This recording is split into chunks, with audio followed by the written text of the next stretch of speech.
ওনার নির্দেশেই এই হত্যাকাণ্ড ঘটেছে। উনি সারা বাংলাদেশকে শেখ হাসিনার সেকেন্ড ইন কমান্ড হিসেবে উনি আমরা দেখেছি মিডিয়াতে উনি কাজ করেছে। অ্যাডভোকেট কামরুল ইসলাম উনি নিজেই বলেছেন যে আমি কিছু কথা বলতে চাই।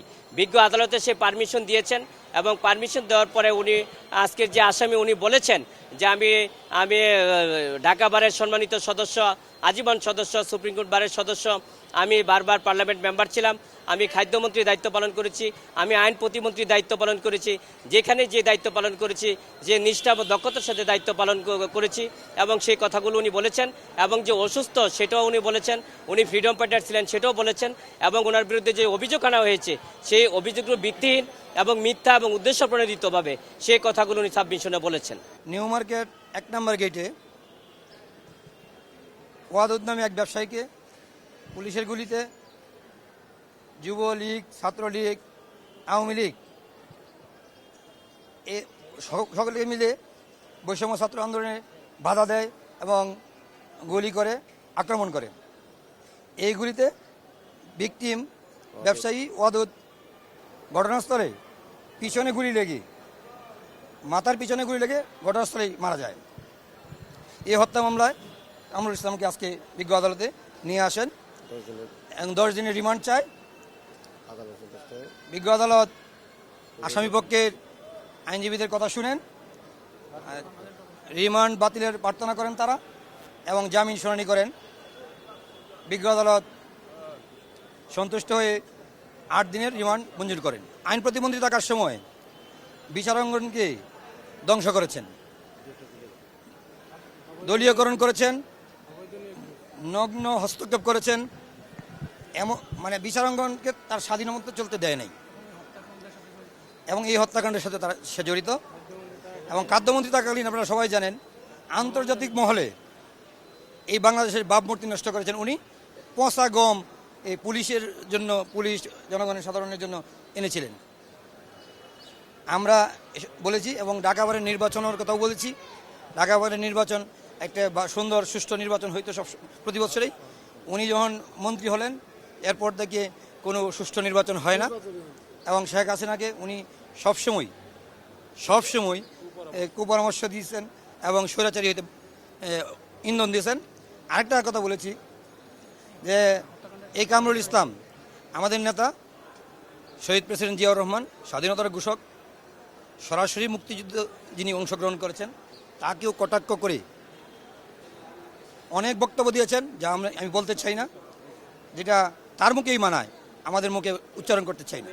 আজকের যে আসামির ওনার বিরুদ্ধে এলিগেশন হচ্ছে যে নিউ মার্কেট থানায় যে একটা হত্যা সংঘটিত হয়েছে, যে ভিকটিম ওয়াদুদ উনি একজন ব্যবসায়ী ছিলেন, ওনার এই হত্যাকাণ্ডের সাথে উনি ইন্ধন দিয়েছেন, নির্দেশদাতা এমনকি পরিকল্পনাকারী হিসাবে চিহ্নিত করা হয়েছে, অভিযোগ আনা হয়েছে। আমরা বিজ্ঞ আদালতে বলেছি যে 1 থেকে 50 জন আসামি এই ঘটনার সাথে পরিকল্পিত এবং নির্দেশদাতা, ইন্ধনদাতা এবং কি অর্থদাতা সেটা বাদী উল্লেখ করেছেন। কিন্তু আমি এজাহারভুক্ত 57 নম্বর আসামি, কিন্তু বাদী তো আমাকে সন্দেহ করে নাই এই মামলায়। আমরা বিজ্ঞ আদালতে সেটা বলেছি। বিজ্ঞ আদালতে বলেছি যে আমি অ্যাডভোকেট কামরুল ইসলাম একজন বীর মুক্তিযোদ্ধা, দেশের জন্য, জাতির জন্য উনি যুদ্ধ করেছেন। উনি ঢাকা বারের সম্মানিত সদস্য এবং সুপ্রিম কোর্ট বারেরও সদস্য। উনি একজন আইনজীবী হিসাবে অত্যন্ত দক্ষতা, নিষ্ঠার সাথে আইনজীবী হিসেবে আইনের শাসন প্রতিষ্ঠা করার জন্য উনি সব সময় সংগ্রাম করেছেন এবং সেটা অবদানও রেখেছেন। আপনারা ইতিমধ্যে জানেন যে উনি বারবার পার্লামেন্ট মেম্বার ছিলেন এবং উনি আইন, বিচার ও সংসদ বিষয়ক প্রতিমন্ত্রীর দায়িত্ব পালন করেছিলেন এবং সর্বশেষ উনি খাদ্য মন্ত্রণালয়ের দায়িত্ব পালন করেছিলেন। যখন যেখানে দায়িত্ব পালন করেছিলেন অত্যন্ত নিষ্ঠা ও দক্ষতা, সততার সাথে দায়িত্ব পালন করার উনি চেষ্টা করে গিয়েছেন। এবং আপনারা এও জানেন যে উনি যখন আইন প্রতিমন্ত্রীর দায়িত্ব পালন করেছিলেন, আজকে যে জুডিশিয়ালটা অত্যন্ত শক্তিশালী হয়েছে এবং জুডিশিয়ালে যে একটা ন্যায় বিচার পাওয়ার মানুষের যে একটা অধিকার প্রতিষ্ঠিত হয়েছে, সেটাই অ্যাডভোকেট কামরুল ইসলামের হাত ধরে সেটা হয়েছে। আমরা বিজ্ঞ আদালতের সাবমিশনে রেখেছি এবং বলেছি, বিজ্ঞ আদালতে আমরা বলেছি ওনার বয়স হলো 76 বছর, উনি একজন অসুস্থ ডায়াবেটিস রোগী এবং হার্টের রোগী, সেই বিবেচনায় এবং উনি একজন ফ্রিডম ফাইটার ছিলেন সেই বিবেচনায় এবং উনি ঢাকা বার আইনজীবী সমিতির সদস্য এবং সুপ্রিম কোর্ট বারের সদস্য, সেই বিবেচনায় আমরা রিমান্ডটা বাতিল চেয়েছিলাম। বিজ্ঞ আদালত সন্তুষ্ট হয়ে 8 দিন রিমান্ড মঞ্জুর করেছেন। আমরা জামিন চেয়েছি এই কারণেই যে অ্যাডভোকেট কামরুল ইসলাম এই ঘটনার সাথে সম্পৃক্ত না, এই ঘটনার সময় উনি উপস্থিত ছিলেন না এবং ইন্ধনও দিয়েছিলেন না, নির্দেশও দিয়েছিলেন না। বাদীটা এজারে স্পষ্ট বলেছে, সেই ব্যাপারে বাদীও আমাকে অভিযোগ করে নেয়। শুধু রাজনৈতিক কারণে আমি গত সরকার আমলে বারবার এমপি ছিলাম, মন্ত্রী ছিলাম এবং সেই কারণে আমাকে এই মামলায় সম্পৃক্ত করা হয়েছে এবং বিজ্ঞ আদালতে জামিন নামঞ্জুর করেছেন। আমরা বিজ্ঞ আদালতের সেই যে আদেশে, যে অর্ডারে আমরা একজন আইনের ছাত্র হিসাবে, আইনজীবী হিসাবে মনে করেছি যে আইনের শাসন প্রতিষ্ঠিত হয় নাই এবং সেই অর্ডারের এগেইনস্টে আমরা উচ্চ আদালতে যাব এবং উচ্চ আদালতে আমরা যে সাবমিশন রাখবো এবং আমরা আশা করি যে উচ্চ আদালতে আমরা ন্যায় বিচার পাবো।